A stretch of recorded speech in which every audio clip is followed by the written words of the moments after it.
Hey baby! We're gonna start from the top. I did go to a 4-year bachelor's program, majored in chemistry, so I have a chemistry degree. However, what happened in those 4 years, or prior to really, is nuts. If you watch me for a while, then you know that I'm a mom. And when I started my undergraduate studies, my son was 6 months.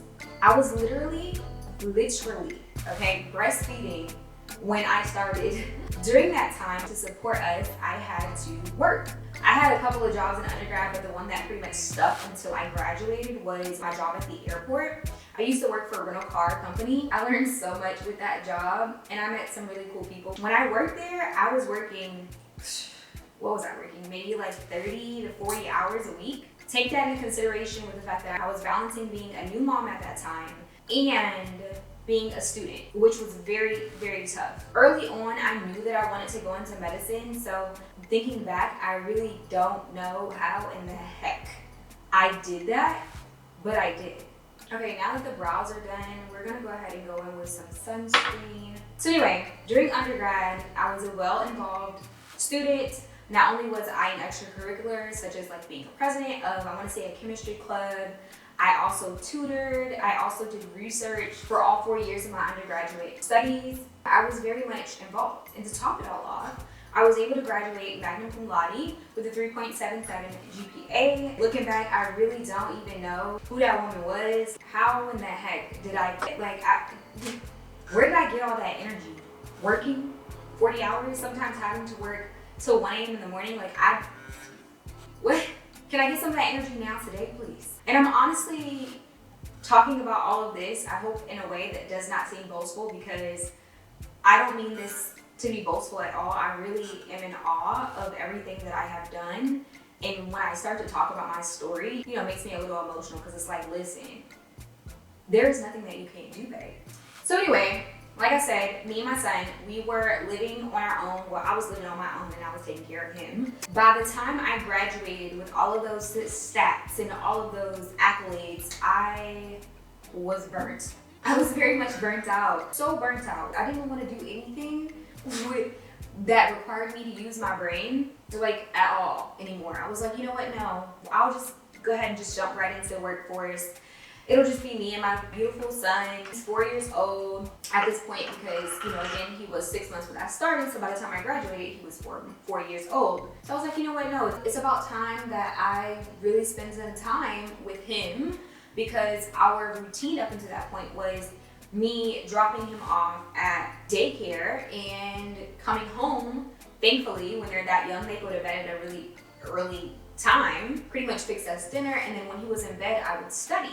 And so I just wanted to be a normal mom. I didn't want to spread myself thin at all. Because in order to stay up with my studies those past 4 years, I had to sacrifice weekends with my son. I had to rely on his grandparents while I was in studies or while I was working over the weekend. I had to sacrifice so much, and I just wanted to reclaim some of that energy, reclaim some of the things that were dear to me. And one of those things was being a mom and having a more stable routine with him. And so, yeah, that's basically what I did. I said, you know what, I graduated with this degree. I know I want to go to med school. I'd taken the MCAT once at that point. I did not get the score that I liked. And I said, you know what, bump it. It's fine. We are going to sit for this exam eventually. Maybe, maybe not. I'm really not sure now. I just know that I need a break.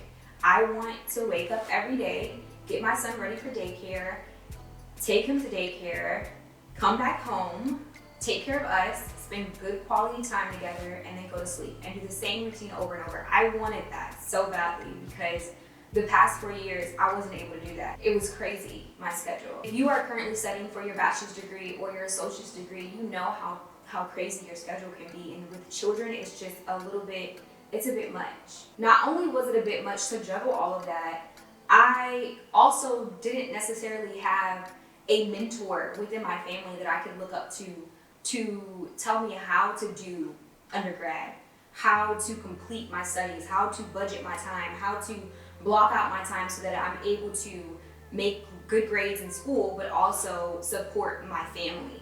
I didn't have someone that I could ask, hey, how do I do this? How do I budget my money? How do I And maybe I did have these resources. I just didn't know who to ask or how to go about even getting that type of mentorship. Not only was I a teenage mom, I also was the first of my family to graduate college. I am a first generation college graduate. And I honestly have no one to thank for that but my mom, because she really did push me. Like, I already knew that I was going to go to school after high school. I knew I was going to go to college after high school. I knew that was in the cards for me because I've always excelled in studies. I loved school. Like, I literally would wake up on my own as a little girl and just go to school. No one had to be like, hey, you missed the bus, you're gonna miss the bus if you don't. Like, no, I didn't want to miss the bus. I wanted to get through school. That's the type of student that I was as a young girl. I remember finding out that I was pregnant in high school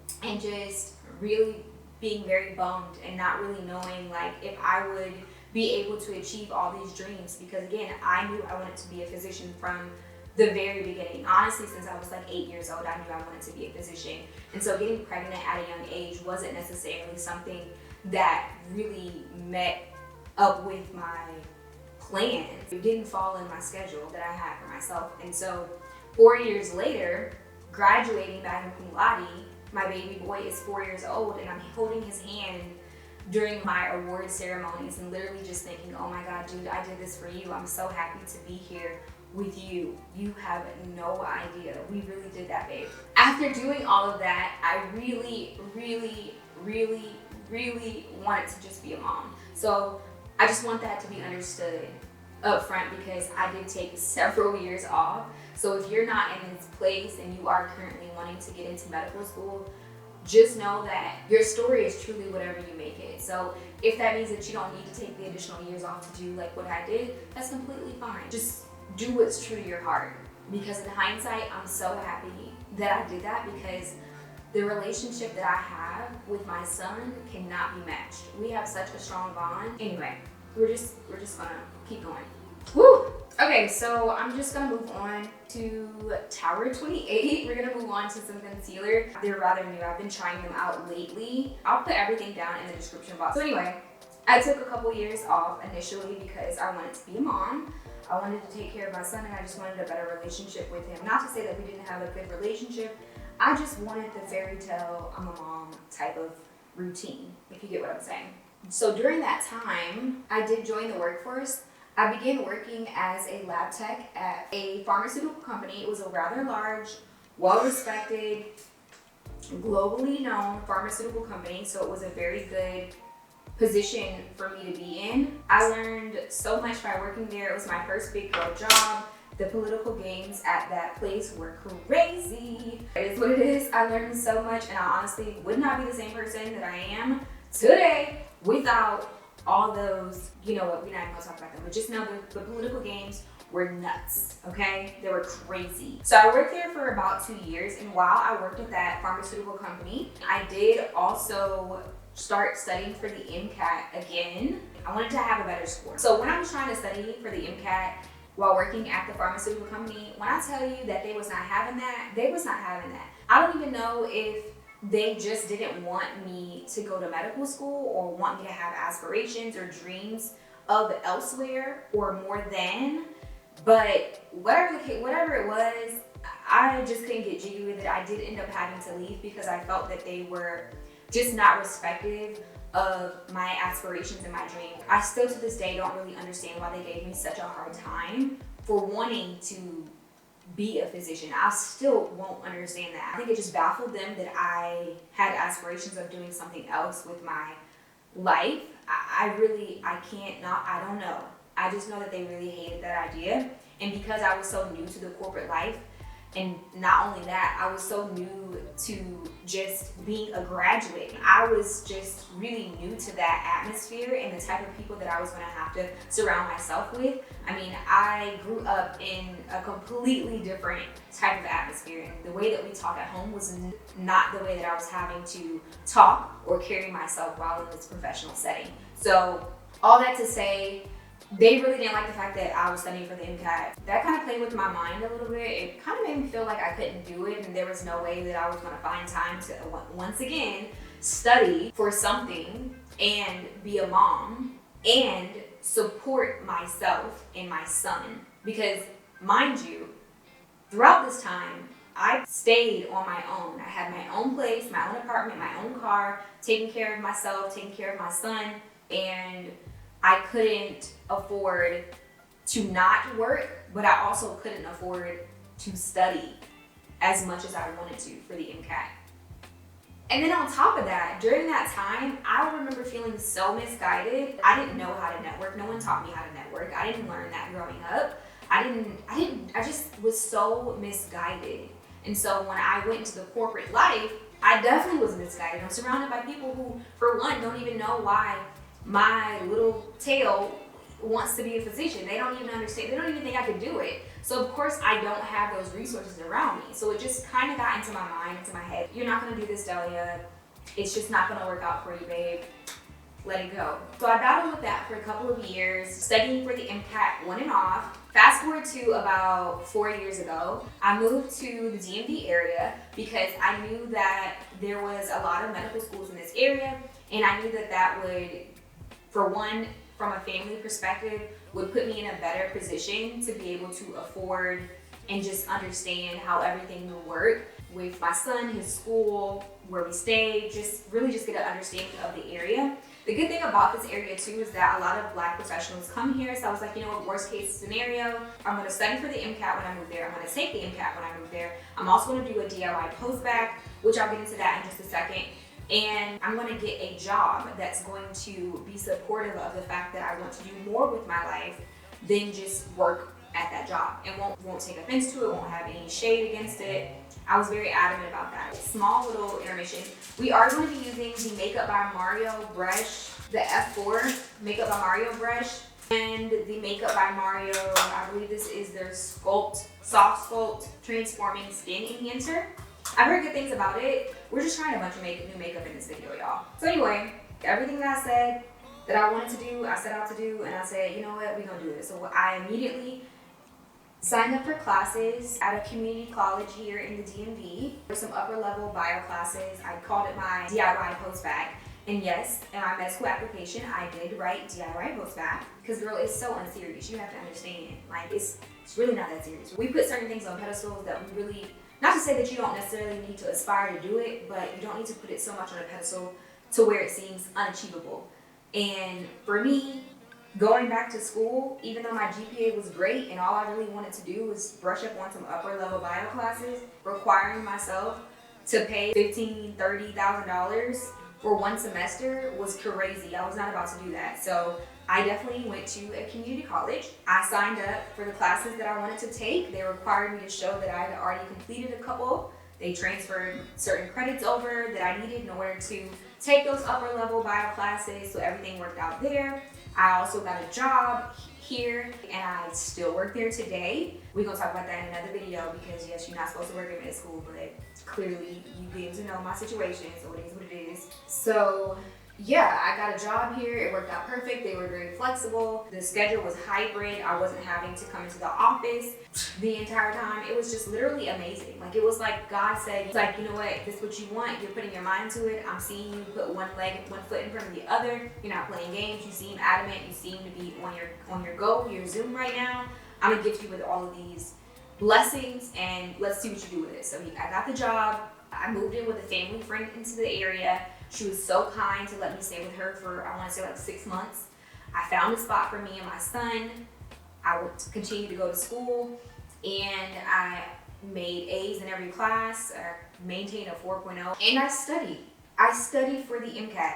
Now, did I have to take it 2 times? Yes, I did, because if you can recall, when I moved here it was about 4 years ago. So that means by the time I started to study for the MCAT, girl, the COVID was here and everybody, I didn't even know if doctors was gonna be a thing. I know that sounds silly, but I was like, oh my God, they're gonna stop applications because the testing center that you have to go to for the MCAT, they were making these new rules saying that there was only but so many that could test at one time because, you know, we're gonna be so close to each other. There were just so many things that came out of COVID and taking the MCAT was something that was impacted.